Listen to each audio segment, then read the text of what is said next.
ओम शांति। आज 8 नवंबर 2022। आज की श्रेवाणी की मुख्य पंक्तियां हैं। मीठे बच्चे, तुम्हारी रूहानी यात्रा बहुत गुप्त है। तुम्हारी रूहानी यात्रा बहुत गुप्त है, जो तुम्हें बुद्धि योग से करते रहना है। इसमें ही कमाई है। आज का प्रश्न है, याद की यात्रा पर रहने वाले बच्चों की निशानी क्या होगी? उत्तर है, वह बहुत गंभीर और समझदार होंगे, सदा शांत चित्त रहेंगे, उनमें अशुद्ध अहंकार नहीं होगा, उन्हें सिवाय एक बाप की याद के और कोई भी बात अच्छी नहीं लगेगी। वे बहुत कम और धीरे बोलेंगे, वे हर काम इशारे से करेंगे, जोर से बोलेंगे व हंसेंगे नहीं। उनकी चलन बहुत बहुत रॉयल होगी। उन्हें नशा होगा कि हम ईश्वरीय संतान हैं, आपस में बहुत प्यार से रहेंगे, कभी लून पानी नहीं होंगे। उनकी वाचा बहुत फर्स्ट क्लास होगी। गीत है, रात के राही थक मत जाना, सुबह की मंजिल दूर नहीं। ओम शांति। बच्चे जानते हैं कि हम रात के राही हैं, परंतु ऐसे नहीं कि तुम कोई रात्रि को ही बुद्धि योग लगाते हो व मुसाफरी पर हो। नहीं, ये तो बेहद की बात है। वो जिस्मानी यात्रा सिर्फ दिन में ही होती है, रात्रि को नहीं जाते हैं। रात्रि को तो सब सो जाते हैं। इस यात्रा को तो तुम जानो या बाप जाने, अर्थात निराकार परमपिता परमात्मा जाने और निराकारी आत्माएं ही जाने। अभी परमपिता परमात्मा शरीर में बैठ ये यात्रा सिखलाते हैं। ये कभी ना कोई शास्त्र में सुना, ना कोई विद्वान पंडित सिखला सकते हैं। ये यात्रा रात को भी, अमृत वेले भी, हर समय हो सकती है। भक्त लोग सवेरे उठकर कोठरी में बैठ जाते हैं, पूजा करते हैं। तुमको भी कहा जाता है कि सवेरे याद की यात्रा अच्छी होगी। ये है रूहानी यात्रा। बच्चे देही अभिमानी बने हैं, हम आत्मा हैं, ये निश्चय करना भी मासी का घर नहीं है। घड़ी घड़ी भूल जाते हैं।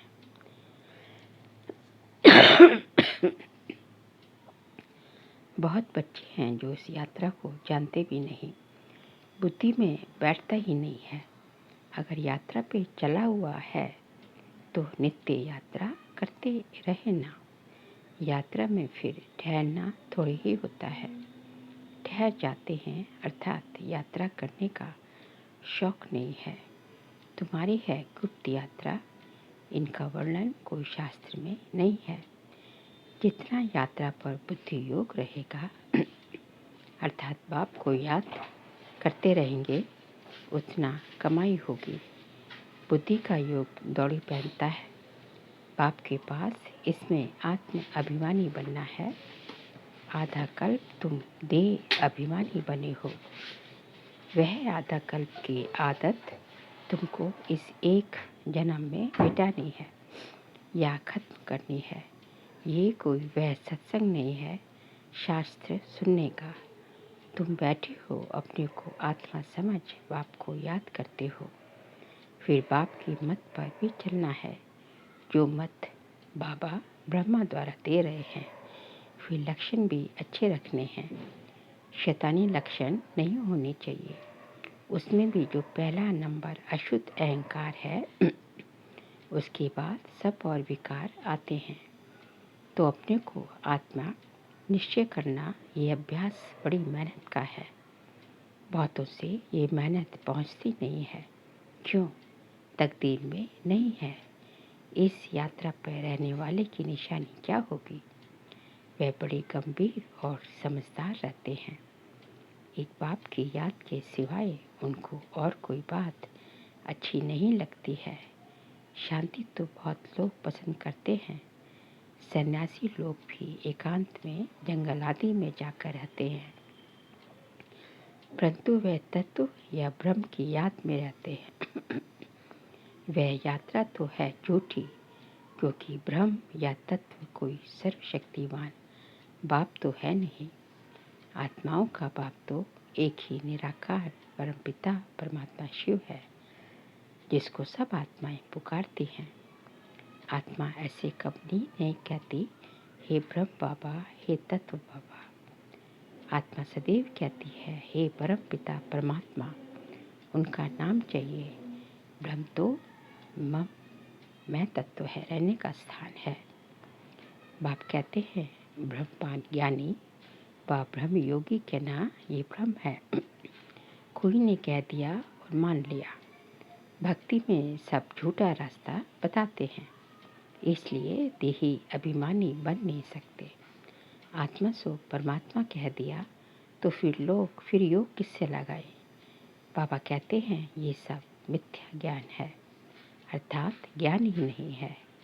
ज्ञान और भक्ति दो अक्षर होते हैं। आधा कल्प ज्ञान और आधा कल्प भक्ति चलती है। बाबा आकर समझाते हैं कि इन शास्त्र आदि में भक्ति का ही वर्णन है।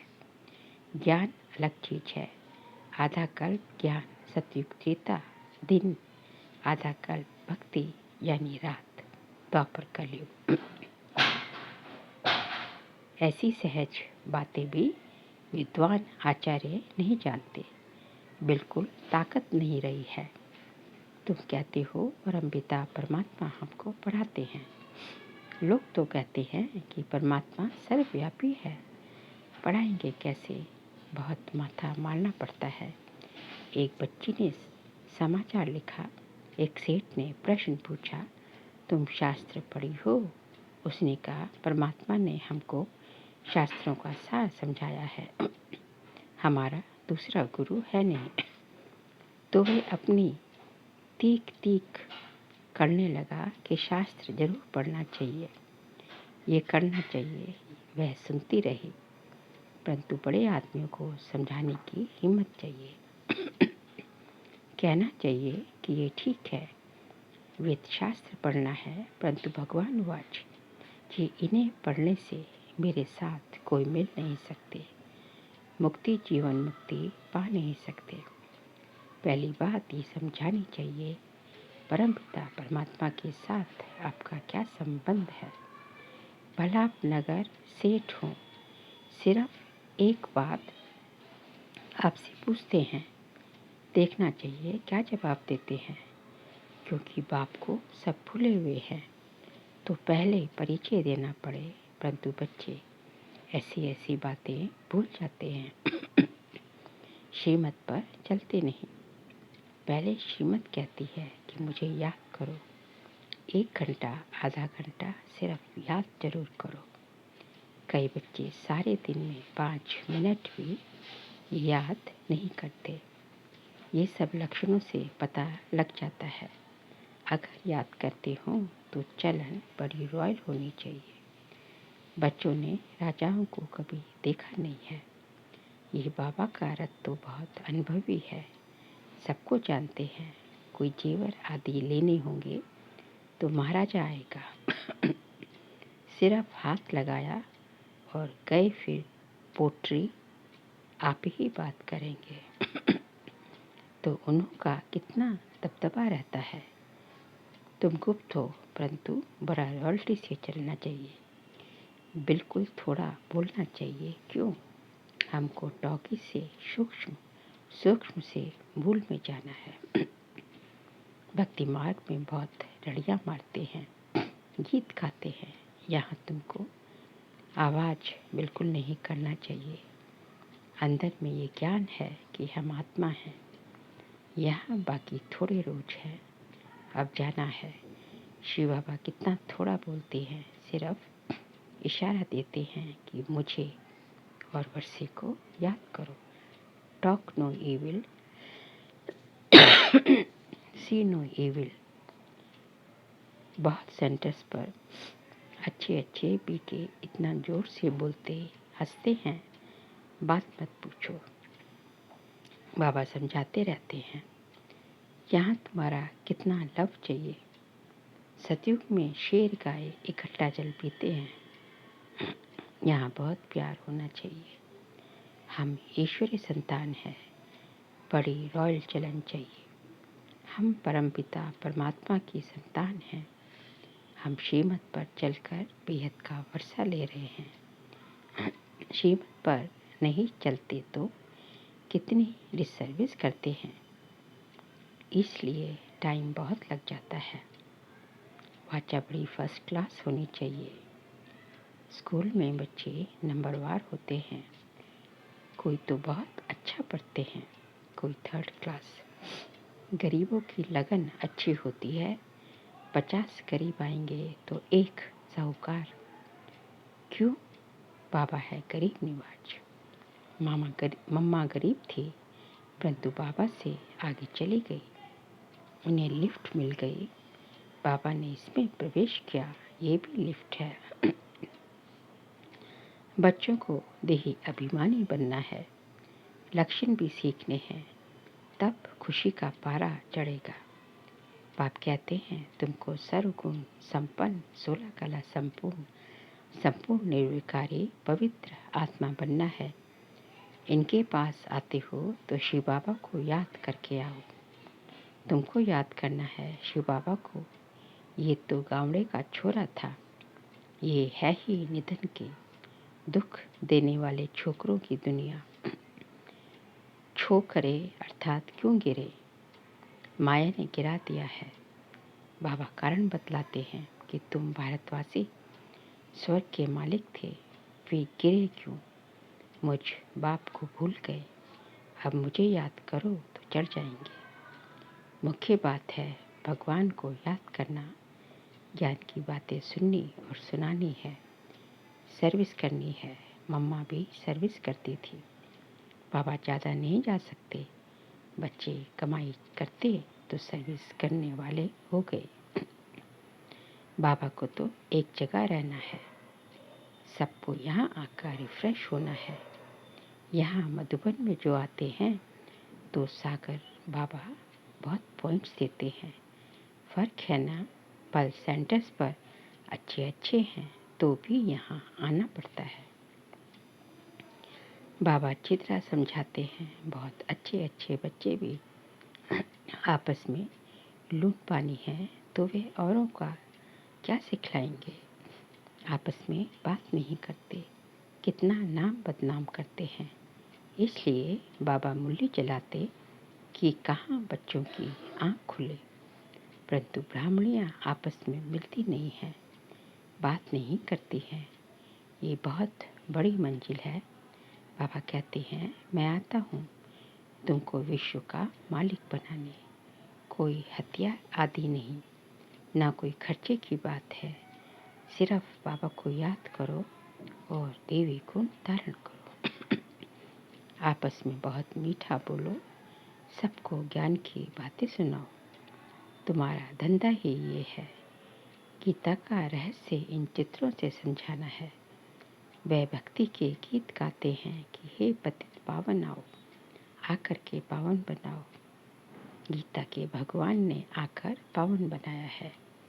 तुम जानते हो गीता का भगवान हमको फिर से नर से नारायण, मनुष्य से देवता बना रहे हैं। परंतु अपने में गुण तो देखो। कोई का झूठ तो जैसे नंबर 1 धर्म है। तुम बच्चों को बिल्कुल भी दुख नहीं देना चाहिए। किसको दुख देते हैं तो जानवर से भी बदतर हैं। मुख से कुछ और कहते हैं और आपस में लून पानी होते रहते हैं तो बहुत डिसर्विस करते हैं। इसको ही माया का ग्रहण कहा जाता है। कोई पर ग्रहचारी बैठती है तो ग्लानि करने लग पड़ते हैं। किसकी ग्रहचारी थोड़ा समय चलती है, किसकी अंत तक भी उतरती नहीं। तो बच्चों को सर्विस में लगा रहना चाहिए। बाबा सर्विस बिगर हम रह नहीं सकते। हमको कहाँ भेजो। जो सर्विस ही नहीं जानते तो उनको बाबा थोड़े ही अलाउ करेंगे। देखेंगे इनको सर्विस का शौक़ है। कहते हैं बाबा हमको फलानी सर्विस का शौक़ है तो बाबा भेज देते हैं। सर्विस बिगर क्या बत पाएंगे। तुम्हारी सर्विस ही है मनुष्य से देवता बनाना। पूछना ही ये है कि परमपिता परमात्मा से तुम्हारा क्या संबंध है। बाबा ने कुरुक्षेत्र वालों को डायरेक्शन दिए हैं कि बड़े बड़े बोर्ड लगा दो, मेले में ये पोस्टर जरूर लगा दो, तो सबका विचार चलेगा कि ये ठीक पूछते हैं। ये बड़ी अच्छी बात है। वहाँ पढ़े लोग ऐसे हैं जो माथा खराब कर देते हैं। देखा गया है तीर्थों पर बहुत सर्विस नहीं हो सकती। बहुत समझ भी जाते हैं, फिर कहते हैं हम अगर ये ज्ञान समझाने लग पड़े तो हमारी कमाई चट हो जाएगी। इतने सब फॉलोअर्स कहेंगे कि ये बीके पर आशिक हुआ है। इसमें बड़ी समझ और दूरदर्शी चाहिए। बलिहारी शिव बाबा की है, उनकी श्रीमत पर चलना है। ज्ञान में बड़ी अच्छी बुद्धि चाहिए, श्रीमत पर चलना चाहिए। बहुतों को अहंकार आ जाता कि मेरे जैसा कोई है नहीं। कोई तो ऐसे बुद्धू हैं, समझते हैं कि ब्रह्मा भी क्या है। जैसे हम जिज्ञासु हैं वैसे ब्रह्मा भी जिज्ञासु है। कोई पॉइंट में हम तीखे हैं, कोई पॉइंट में करके ब्रह्मा तीखा जाएगा। अरे मम्मा बाबा तो जरूर सबसे तीखे होंगे, हम उन्हों का सामना क्यों करते हैं। बहुतों को अहंकार आ जाता है। बाबा कहते हैं रात के राही थक मत जाओ, बंदरपना छोड़ दो, नहीं तो फिर सजाएं खाएंगे। देवी गुण धारण करने हैं, किसको भी कभी उल्टी मत नहीं देनी चाहिए। जो उनका बुद्धि योग टूट पड़े। धोतियाँ उल्टी मत देती हैं, ये भी शास्त्रों में है ना। राम है एक, बाकी सब हैं सीताएं। बच्चों की चाल बड़ी देवी होनी चाहिए। अच्छा, मीठे मीठे सीख लेते बच्चों प्रति माता पिता बाप दादा का याद प्यार। Good morning. रूहानी बाप के रूहानी बच्चों को नमस्ते।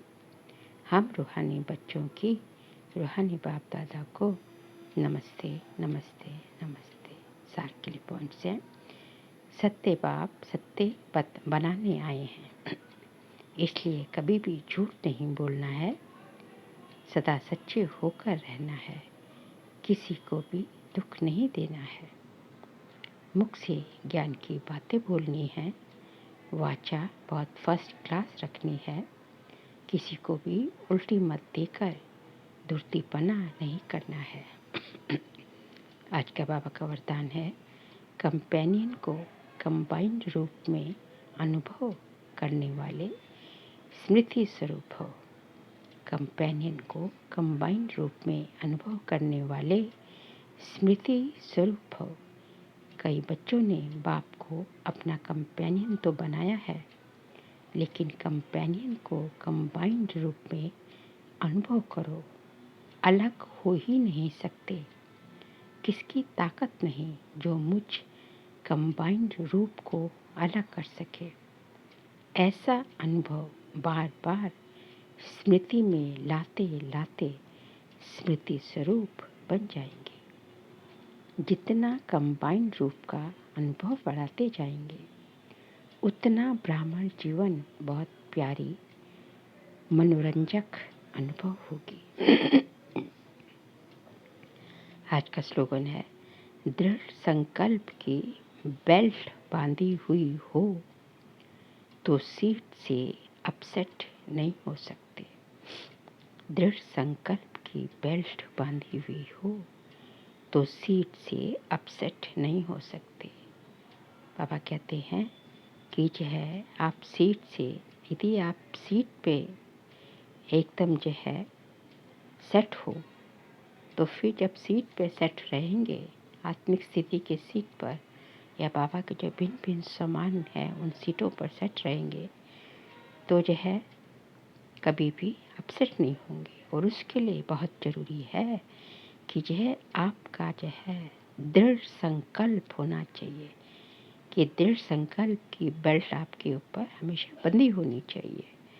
क्योंकि जैसे ही जो है बेल्ट हटी तो दृढ़ संकल्प हटा और माया आई, तो माया ने दस्तक दी, तो आप जो है जैसे ही सीट से नीचे उतरे तो फिर अपसेट हो जाते हैं।